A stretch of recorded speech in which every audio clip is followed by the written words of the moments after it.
Hi guys, मेरा नाम है साहिल खन्ना और आज की वीडियो शुरू करते हैं। सबसे पहली न्यूज है एसबीआई की और सारे बड़े बैंक्स की।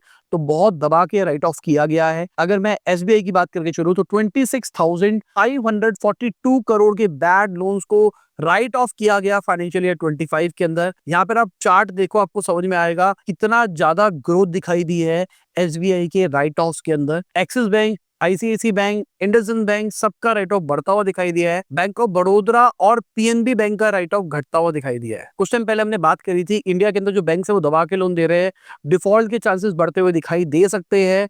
अब वो डिफॉल्ट नंबर्स आपको शायद दिखाई नहीं देंगे क्योंकि राइट ऑफ के अंदर सारी बातें छुपा दी गई है। ये राइट ऑफ बहुत ही स्मार्ट तरीका है अपनी बुक्स को छुपाने का, ताकि दुनिया को कुछ और दिखाई दे, एक्चुअल कंडीशन कुछ और हो। अगर हम माइक्रो फाइनेंस लोन्स की भी बात करके चले, वहां पर डिफॉल्ट 163% बढ़ता हुआ दिखाई दिया है। 43,000 करोड़ पे पहुंच गया फाइनेंशियल ईयर 25 के अंदर। जो 1 लाख से ऊपर के अमाउंट होते हैं उसमें ज्यादा डिफॉल्ट देखने को मिला है। तो ये चीज अच्छी नहीं है इकोनॉमिक पॉइंट ऑफ व्यू से अगर देखा जाए तो। बाकी बैंक फ्रॉड्स की बात करके चले तो वो फाइनेंशियल ईयर 25 के अंदर 36,014 करोड़ पे जाते हुए दिखाई दिए। अब यहाँ पे एक चीज देखो, जो नंबर ऑफ फ्रॉड्स है वो घटते हुए दिखाई दिए, बट फ्रॉड का जो अमाउंट है वो बढ़ता हुआ दिखाई दिया है, जिसके चक्कर में ओवरऑल फ्रॉड वैल्यू बड़ी हो गई है। तो फाइनेंशियल ईयर 25 के अंदर 34% डिक्रीज हुए हैं। अगर हम फाइनेंशियल फ्रॉड्स की बात करके चले, यहाँ पे हम बात कर रहे हैं 1 लाख और 1 लाख से ऊपर वाले केसेस की। सबसे ज्यादा 56% डिजिटल पेमेंट फ्रॉड्स देखने को मिले हैं हमको। उसके बाद कार और इंटरनेट फ्रॉड्स देखने को मिले हैं। बाकी गवर्नमेंट ने बहुत स्ट्रिक्ट कर दिया है। अगर मैं फाइनेंशियल फ्रॉड की बात करके चलूँ तो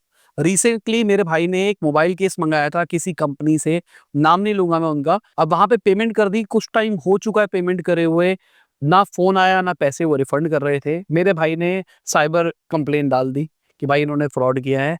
उनका अकाउंट सीज कर दिया गया। 3,000 3,500 रुपए का सामान था, 3,500 रुपए के लिए उनका अकाउंट सीज कर दिया कंपनी का। अब वो कंपनी का बंदा फाउंडर आया है क्राइम ब्यूरो के अंदर, मेरे भाई के साथ में बैठा है। मेरे भाई ने एप्लीकेशन लिखी है कि भाई नहीं ठीक है। उन्होंने कहा कि ठीक है आपके पैसे रिफंड कर रहे हैं। 3,500 रुपए के लिए अकाउंट फ्रीज करे जा रहे हैं। ये मतलब मैं कहूंगा अच्छी चीज है, बट इसकी वजह से बहुत सारे लोग परेशान भी हो गए। बाकी एमरेट्स वालों की बात करके चले तो वो आईडीबीआई के $7 बिलियन के अंदर 61% स्टेक एक्वायर करने का प्लान कर रहे हैं। उन्होंने ऑफर किया है, मतलब बहुत ही अच्छी वैल्यूएशन के ऊपर आईडीबीआई को खरीदा जा रहा है। अगर खरीदा जाता है तो सारे अप्रूवल्स आते हैं। तो अभी रिसेंटली ही आरबीआई ने अप्रूवल दे दिया है कि वो होली ओन सब्सिडरी की तरह काम कर सकते हैं। उसके बाद में ऑफर आता हुआ दिखाई दे रहा है। और भी ऑफर आए, पर ये ऑफर सबसे ज्यादा ल्यूक्रेटिव लग रहा है। बाकी हमारी जीडीपी के बारे में बात करके चले तो 7.4% से बढ़ती हुई दिखाई दी है Q4 ऑफ फाइनेंशियल ईयर 25 के अंदर। रिसेंट टाइम के अंदर फास्टेस्ट रेट है ये ग्रोथ की अगर देखा जाए तो। अब अगर मैं नॉमिनल जीडीपी ग्रोथ की बात करके चलूं फाइनेंशियल ईयर 25 की, वो 9.8% रिपोर्ट हुई है, जो कि पहले 9.9% हुआ करती थी। अब एक बार स्क्रीन को देखो और समझो कि Q4 के अंदर कहां पर ग्रोथ दिखाई दी है, कहां पे नहीं दिखाई दी है। एग्रीकल्चर भागता हुआ दिखाई दिया है, माइनिंग अच्छा चला है, मैन्युफैक्चरिंग घटता हुआ दिखाई दिया है, इलेक्ट्रिसिटी घटता हुआ दिखाई दिया है, कंस्ट्रक्शन बेटर होता हुआ दिखाई दिया है, ट्रेड एंड होटल फ्लैट ही रहा है, एक तरह से घटता हुआ दिखाई दिया, पर मैं फ्लैट ही कहूंगा। फिनटेक और रियल एस्टेट सेक्टर घटता हुआ दिखाई दिया है और पब्लिक एडमिनिस्ट्रेशन सेक्टर फ्लैट दिखाई दिया है। अब आपको पता लग गया ट्रेंड कहां रहा है, कौन बढ़ता हुआ दिखाई दिया है, कौन घटता हुआ दिखाई दिया है। इसके हिसाब से अपने स्मार्ट डिसीजन ले सकते हो। बाकी थोड़ा पीछे करके पॉज करके भी ध्यान से पढ़ सकते हो क्या क्या लिखा है। अगर हम ओला इलेक्ट्रिक की बात करके चले तो भारत सेल के ट्रेडमार्क के लिए उनको केपीएल ने सू कर दिया है। केपीएल कोर्ट में पहुंच गया है कि भाई ओला वाले भारत सेल अपने नए सेलों का नाम रख रहे हैं और हम भारत सेल बहुत टाइम से यूज करते हुए आ रहे हैं। दोनों ने ट्रेडमार्क फाइल नहीं कर रखा था, बट फिर भी ये वाला कलेश होता हुआ दिखाई दे रहा है। लेट्स सी प्रोसीडिंग किस साइड पे जाती है। बाकी जब बुरा टाइम चल रहा होता है ना, तो आप चाहे ऊंट पे बैठे हो, कुत्ता तो काट ही लेता है। ये वो वाला एग्जांपल दिखाई दे रहा है। बाकी ओला इलेक्ट्रिक ने 862 करोड़ का लॉस रिपोर्ट किया Q4 के अंदर। यहाँ पर उनके लॉसेस बढ़ते हुए दिखाई दिए। फाइनेंशियल ईयर 24 के अंदर Q4 के अंदर 418 करोड़ का लॉस था, ऑलमोस्ट डबल से ज्यादा होता हुआ दिखाई दिया है। फुल ईयर लॉसेस भी 2276 करोड़ पे जाते हुए दिखाई दिए है। और सबसे बड़ी बात, एथर आगे निकल गया है ओला से। पहली बार ऐसा देखने को मिला है। रेवेन्यू फ्रॉम ऑपरेशंस जो होते हैं उसमें ओला पीछे रह गया, एथर आगे निकल गया है। अगर हम Q4 ऑफ फाइनेंशियल ईयर 25 की बात करके चले तो 41.5% रेवेन्यू घटता हुआ दिखाई दिया है। ओला इलेक्ट्रिक का 611 करोड़ पे पहुंच गया और एथर एनर्जी 676 करोड़ पे पहुंचता हुआ दिखाई दिया है। अब एक बार चार्ट देखो, दोनों कंपनीज का कंपैरिजन देखो। ऑपरेटिंग रेवेन्यू के अंदर एथर आगे जाता हुआ दिखाई दे रहा है, एक्सपेंसेस के अंदर एथर कम दिखाई दे रहा है, और लॉसेस भी एथर ने कम किए हैं। ओवरऑल देखा जाए तो एथर एक बेटर डायरेक्शन में दिखाई दे रहा है ओला इलेक्ट्रिक के। तो पिछले कुछ टाइम से जो नेगेटिव सब कुछ चल रहा है ओला इलेक्ट्रिक के साथ में, वही इफेक्ट शायद अब हमको रेवेन्यू के ऊपर भी दिखाई दे रहा है। बाकी ओला वालों ने बहुत सारी अनाउंसमेंट्स कर रखी है कि हम ये निकाल लेंगे, वो कर देंगे, ये कर देंगे, वो कर देंगे। मेरे हिसाब से उसके बाद शायद नंबर्स इंप्रूव होते हुए दिखाई दे। इनकी बाइक वाइक आ रही है, जो बैटरीज आ रही है, वो मेरे हिसाब से गेम चेंज कर सकती है। जो इन्होंने 10,000 रुपए का जो पावर बैंक वाला निकाला था, अभी तक तो मिल नहीं रहा। जब वो निकाला था तो मुझे लग रहा है कि वो एक बढ़िया चेंजर बन सकता है। 10,000 रुपए में आपको लिथियम आयन वाला इन्वर्टर बैटरी टाइप्स मिल जाएगी, जिससे आप अपनी स्कूटी वगैरह भी चार्ज कर सकते हो। एज अ उसको यूपीएस भी यूज कर सकते हो। बहुत सही लग रहा है वो, बट कब लॉन्च होगा सवाल ही है। वीडियो आगे चलने से पहले आपको याद दिलाना चाहूंगा, आपने लाइक का बटन नहीं दबाया, लाइक का बटन दबा दो, चैनल को सब्सक्राइब। मैं ऐसे ही डेली बिजनेस न्यूज आपके लिए लाता रहता हूँ। बाकी क्विक कॉमर्स को अब दबा के फंडिंग मिल रही है भाई। जो भी आपको काम करना है ना, उसमें क्विक कॉमर्स डाल दो, पैसा मिल जाएगा, ऐसा वाला सीन हो रखा है। अभी एक बेबी केयर कंपनी है सावी करके, क्योंकि 30 मिनट के अंदर बेबी एसेंशियल पहुंचा देगी, उनको फंडिंग मिलती हुई दिखाई दे रही है। इससे पहले हमने ओजी को भी देखा, जॉडल को भी देखा, ब्लूम को भी देखा। तो कहीं ना कहीं ब्लिंकिट, ज़ेप्टो और इंस्टामार्ट के सक्सेस के बाद इन्वेस्टर्स को लग रहा है कि भाई अब ये क्विक कॉमर्स सेक्टर बाकी सेक्टर्स में भी जाएगा, तो क्यों ना इस पे कैपिटलाइज किया जाए। सर्विस कंपनीज को पैसा मिल रहा है, बेबी केयर वालों को मिल रहा है, फैशन वालों को मिल रहा है। पता नहीं भाई किस किस को मिलेगा। क्या आने वाले टाइम के अंदर क्विक कॉमर्स के अंदर पेट्रोल भी मिलेगा? पेट्रोल पंप डायरेक्टली, मतलब एक बंदा जाएगा पेट्रोल पंप से ऑयल लेके आएगा और आपकी गाड़ी में डाल के देगा। मार्केट बन सकती है।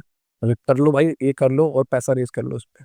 बाकी रेजर पे की बात करके चले तो उन्होंने 1280 करोड़ रुपीस पे किए हैं रिवर्स फ्लिपिंग टैक्स के अंदर। ये बेसिकली एक नया ट्रेंड चला हुआ है जहां पर कंपनीज अपने आप को इंडिया में वापसी लेके आ रही है। क्यों लेके आ रही है? ताकि आईपीओ निकाल सके। खाली रेजर पे टैक्स नहीं पे करके बैठा है। इससे पहले हमने देखा था फोन पे ने 8,000 करोड़ रुपया पे किया था, ग्रो ने 1340 करोड़ रुपीस पे किया था, ड्रीम 11 हो गया, जेप्टो हो गया, सबने अपना डोमिसाइल इंडिया के अंदर शिफ्ट किया है। और ये सब क्यों कर रहे हैं? आईपीओ निकालने के लिए। बाकी जीरोधा कैपिटल की बात करके चले तो फाइनेंशियल ईयर 25 के अंदर 12.5 करोड़ का प्रॉफिट रिपोर्ट किया है उन्होंने, जो इंप्रूवमेंट है। पहले 7.2 करोड़ का था, इंप्रूव होता हुआ दिखाई दिया है। इनकम भी डबल होती हुई दिखाई दी है। अब जो कंपनी के प्रमोटर्स है वो 100 से 125 करोड़ रुपया और इन्वेस्ट करेंगे कंपनी के अंदर। वैल्यूएशन क्या होगी मैटर नहीं करता, क्योंकि खुद की कंपनी है, खुद की कंपनी में खुद इन्वेस्ट करने में वैल्यूएशन तो कुछ भी बोल दो। बाकी जीरोधा वालों का जो एसेट अंडर मैनेजमेंट है वो 6400 करोड़ रुपए पहुंच गया 18 महीने के अंदर। अभी म्यूचुअल फंड निकाला था रिसेंटली और इतनी तेजी से बढ़ते हुए दिखाई दे रहे हैं भाई।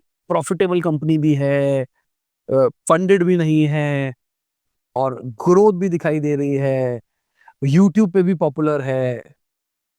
मैं कहूंगा बंदे भी बहुत बढ़िया है, मतलब एथिक्स वाले बंदे हैं। कहीं ना कहीं सब कुछ सही है। बाकी अगर मैं खिलाड़ी प्रो की बात करके चलूं तो उन्होंने $1 मिलियन रेस करे हैं। ये स्पोर्ट्स टेक प्लेटफॉर्म है। बेसिकली मैंने इनकी वेबसाइट पे इनकी वीडियो देखी जिसमें थोड़ी क्लैरिटी मिली। करते क्या है, फोन के कैमरे से आपको एआई से बताएगी क्या क्या हो रहा है। अगर आप जंप लगा रहे हो तो कैलकुलेट कर लेगा कितने ऊपर आप गए हो, अगर आप भाग रहे हो तो आपके स्ट्राइड्स पकड़ लेगा, सब कुछ कर लेगा। आइडियल ठीक लग रहा है। एक्यूरेसी क्या होगी ये मुझे नहीं पता, क्योंकि मेरे हिसाब से अगर आप इन सारी चीजों को ढंग से मेजर करना चाहते हो तो आपको कोई ना कोई डिवाइस भी बनानी चाहिए, तो बेटर एक्यूरेसी आ सकती है। या फिर कैमरे का कुछ सीन होना चाहिए, क्योंकि हर एक कैमरे अलग होते हैं, कौन से कैमरा यूज किया जा रहा है, फोकल लेंथ क्या, बहुत सारी चीजें हो सकती है। मेरे हिसाब से एक्यूरेसी के लिए कुछ हार्डवेयर पहनाया जाए तो शायद एक्यूरेसी और बढ़ जाए। बाकी अगर कैमरे से क्रैक कर दिया तो उससे बढ़िया कोई चीज ही नहीं है। बाकी यूएस की बात करके चले तो डोनाल्ड ट्रंप को जो टैरिफ लगाने का रोक लगाया गया था वो फिर से चालू कर दिया गया है, टेम्परेरी किया गया है। लेट्स सी कहां जाती है पूरी पूरी कहानी। ऑल्दो ये पहले ही अनाउंस हो गया था, हमारी जो कल वीडियो आई थी उस टाइम के आसपास अनाउंस हो चुका था कि भाई ये वाली खबर है।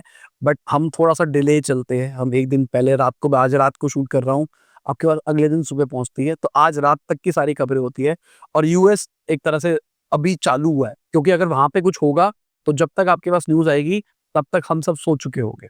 तो इसलिए यूएस की खबरों में ऐसा लैग हो सकता है। बाकी ग्रामरली की बात करके चले तो उन्होंने $1 बिलियन रेस किया है और टारगेट ये है अपनी सेल्स को बढ़ाना चाहते हैं, मार्केटिंग को बढ़ाना चाहते हैं, कुछ स्ट्रेटेजिक एक्विजिशंस भी करना चाहते हैं। बाकी क्यों करना चाहते हैं?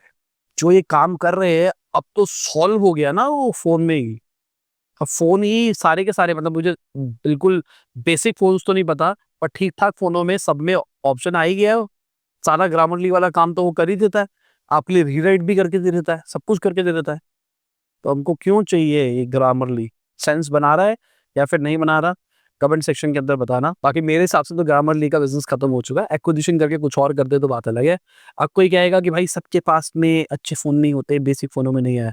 तो फिर वो ग्रामरली का फ्री प्लान ही यूज़ करने वाले हैं। ग्रामरली उनसे वैसे ही पैसा नहीं कमाने वाला। पेड जो होगे ग्रामरली का लेते होंगे उनके पास ठीक-ठाक फ़ोन होगा। ये मेरा हाइपोथेसिस है, मुझे ऐसा लगता है। बाकी सेबी ने अरशद वारसी को स्टॉक मार्केट से बैन कर दिया है 1 साल के लिए। बेसिकली उनकी वाइफ, उनके ब्रदर और उनको बैन किया गया है।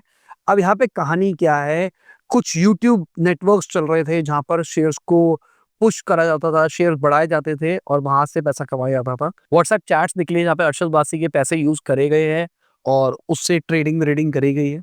अब अरशद वारसी का ये कहना है कि भाई मैं तो विक्टिम हूँ एक फ्रॉड का, मुझे लॉसेस भी हुए हैं, ऊपर से सेबी मुझे कहता है कि आपकी गलती है। मेरे हिसाब से ये बहुत बड़ा चैलेंज है जिस तरीके से फिनटेक इंडिया के अंदर बढ़ रहा है।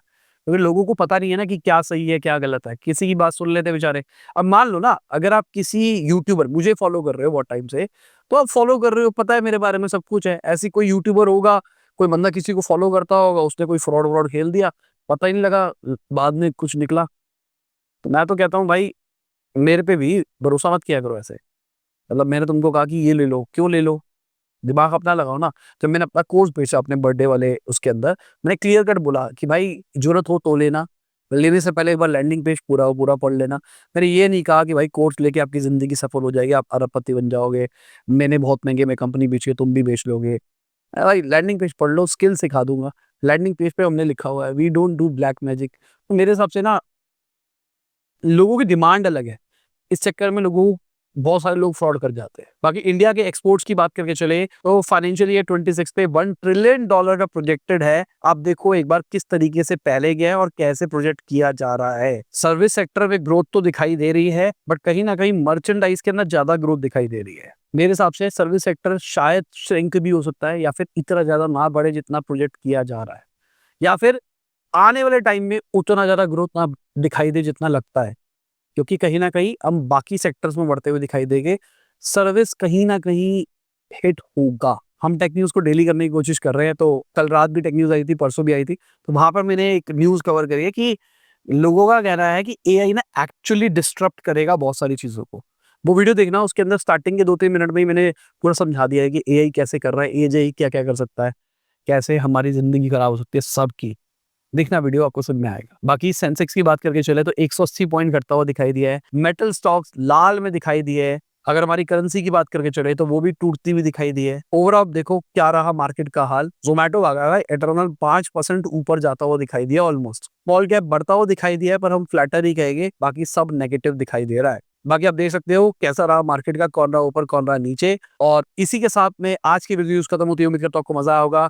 लाइक कर देना, शेयर कर देना, कमेंट बताना वीडियो कैसी लगी। बाय, गुड नाइट, शब खुदा हाफिज़, गुड मॉर्निंग और जब भी आप वीडियो देख रहे हैं, जय हिंद, वंदे मातरम, दुआ में याद रखना।